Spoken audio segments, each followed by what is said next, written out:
There is only one problem with doing it this way, though. Don't call me on this. I know this isn't the best thing to use, but it's all I have. Look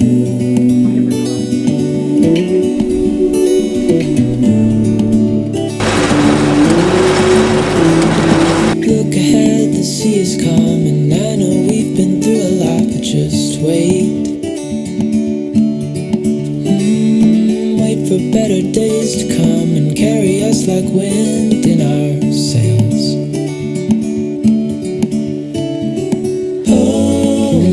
Last week on Spoon Drifters, we were finally able to add beadboard to our V-berth without blowing ourselves up. As always, the kids were anxious to help with the glue and the paint.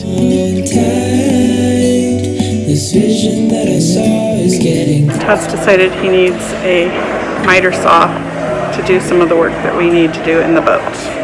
We don't want to spend a fortune. He has all these nice tools in Alaska. Lowe's is closest to us, but it didn't have what he wanted, so we had to head an hour away to Home Depot.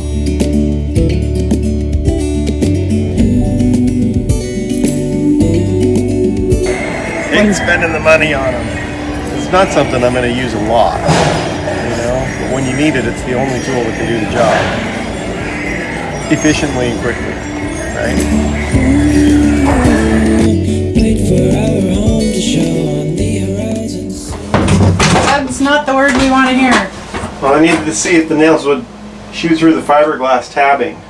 And? It curved and came back out. Hopefully my trim covers it.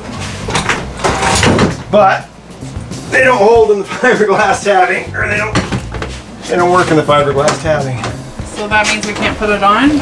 No, it just means I got to use nails that are so short to nail the trim on that they don't go through into the fiberglass tabbing.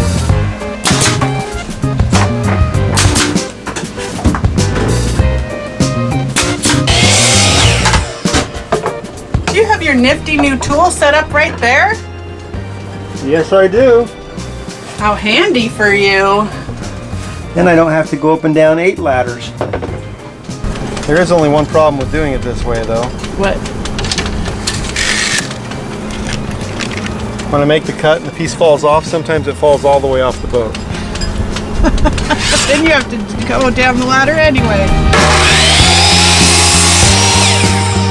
Todd says he needs a hand. I don't feel very good today. I think it's the heat, and I didn't sleep well last night. I don't know. Time to go see what he needs.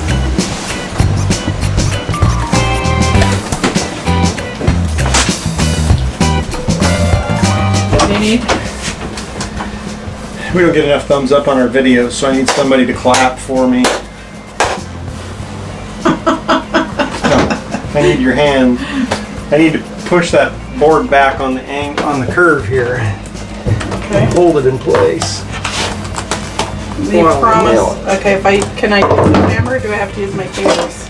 You won't Let me get a little bit of adhesive, but you might need both hands. Don't call me on this. I know this isn't the best thing to use, but it's all I have on hand. And all I'm doing is gluing some trim on, just kind of help keep it from moving and popping off. So it's what I got. Latex call. Should use 5200. Okay, so we've glued the beadboard to the chain locker and painted it. Now we're cutting out the access holes with a router for a smooth edge.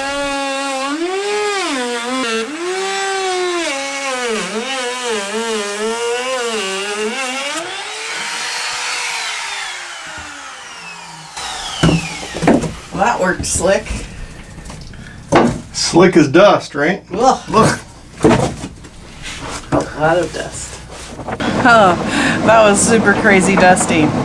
We're gonna get all of this chain and rode out of the anchor locker and work on the inside of it.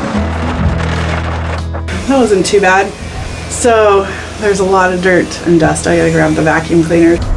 After vacuuming it out, Todd was concerned about it being plugged up, so he blasted it with water. Then he washed it out. We found that Tide works really well for cleaning the bilge and other areas of the boat.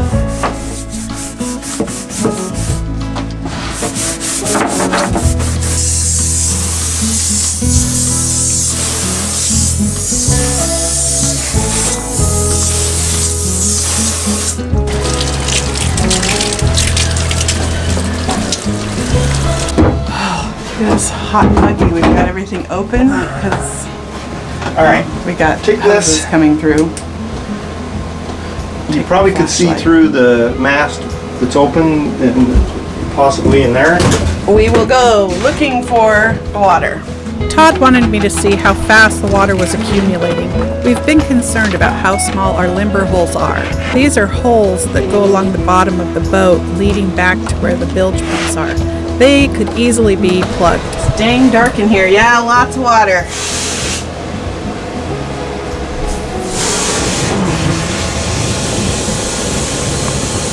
Pretty good. Yep. It's just filling up this bilge. It's not really going anywhere. Oh, there it's flowing. I mean, it flows slower than what I was putting it in. Yes.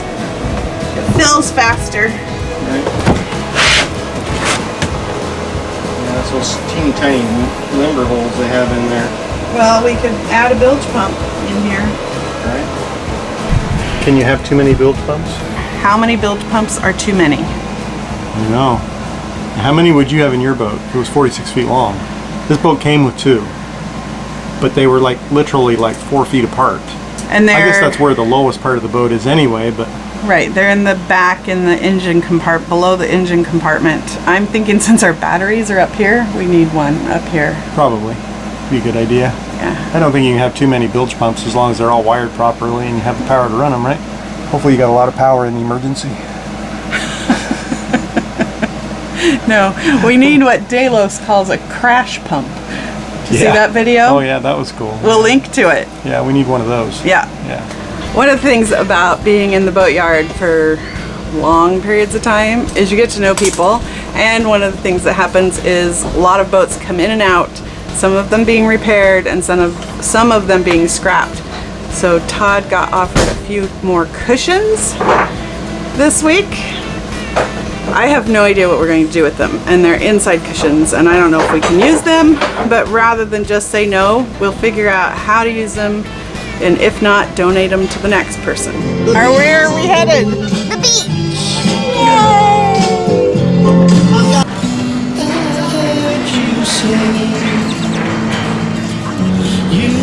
The beach at Port Aransas is a 30-minute drive on a good day, but includes a ferry ride which the kids love. Often we can catch a glimpse of dolphins playing in the wake.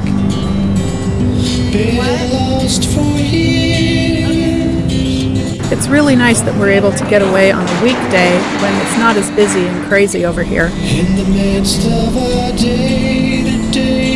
We've been trying to spend more time in the water with the kids, learning to body surf and playing with other water toys. This trip included our niece Gabby while Gabe was visiting with her family in Houston. To raise the truth, it takes more than will. Have you ever played with a skimboard? Things I like to do. Almost! We used one on the West Coast, but we haven't been able to figure it out down here. Light of the day that passes on will somehow be gone.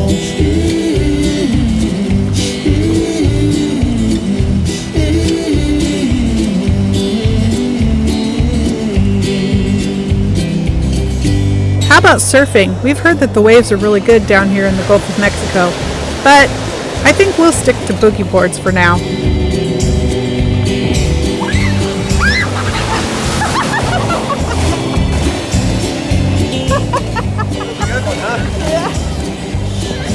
Did you have fun? There we go!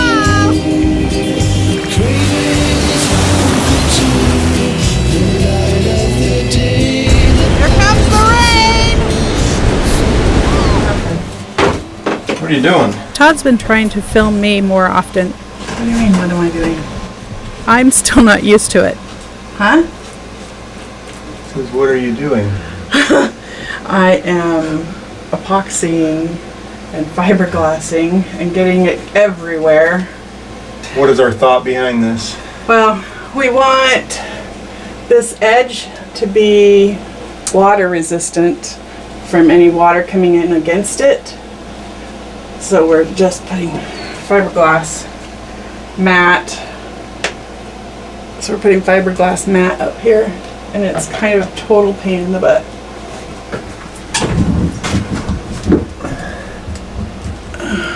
Getting it wet because it's super thick is hard without dripping it everywhere. All right. I might want to try wetting it before I put it on here. That's probably not a bad idea. Hopefully we'll preserve that wood piece because it's not marine grade wood. I don't think there's a piece of wood in this boat that's marine grade. It's got so many gaps and... It's existing, you mean? Yeah, the old stuff. All right. We take every opportunity that we can to learn new boat skills. Today, Todd's helping to put this mast back on its boat.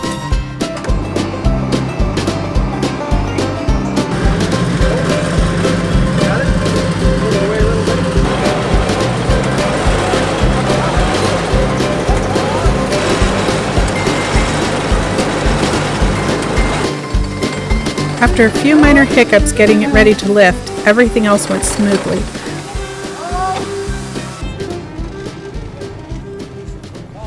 In case you're wondering why I wear these kerchiefs, neckerchiefs, handkerchiefs, whatever, I don't know what they're called, over my hair, it's to protect it.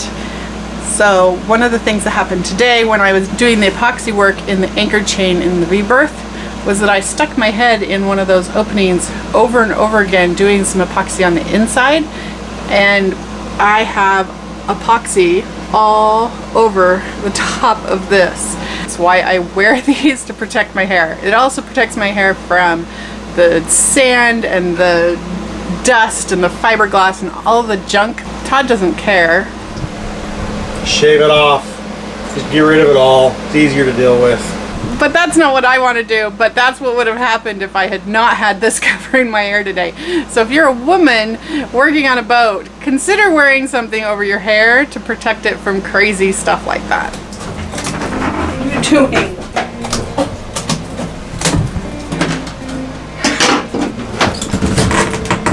If you are able to get it in there and draw on it, we can use that as a pattern. Why don't we wait until we get all the fiberglass cut off? So I don't hurt myself? Yeah. The one thing about our anchor locker is it's always happy. Yeah, right.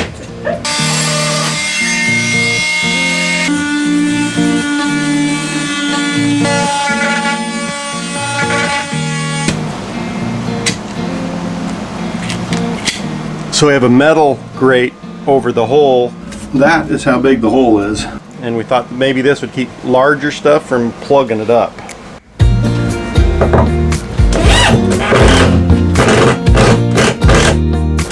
Alright, so what's the point of this? Just to help keep the chain from bulging into here and getting too much water into this area. Yeah, this lid right here, we're probably going to put physical fasteners into this that would have to be removed. These ones will be doors, and we're debating, I'm probably going to make them a removable door. All right, babe. Now we can put the chain back in. We can go put the chain back in, yep.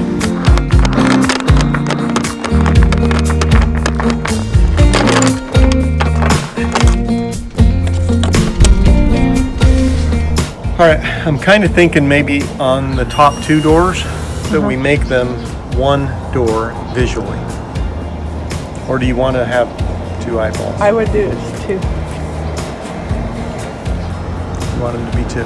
Well, because we don't always have to take off Oh yeah. both of them. I don't care. No, I just was thinking visually. I don't know which would be more appealing. Okay, that works. One or two? 2, 1. I don't care. 2, 1.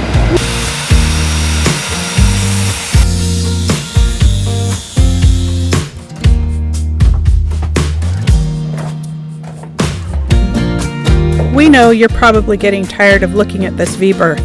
We are too. It's truly amazing to me how much is involved in doing these projects the right way.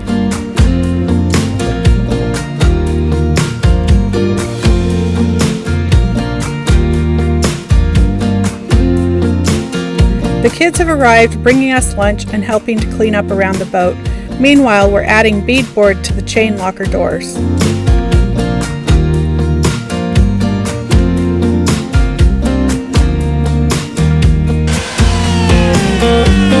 As I looked through our footage, I apparently didn't get anything of the finished V-berth. But don't worry, there's more to come next week.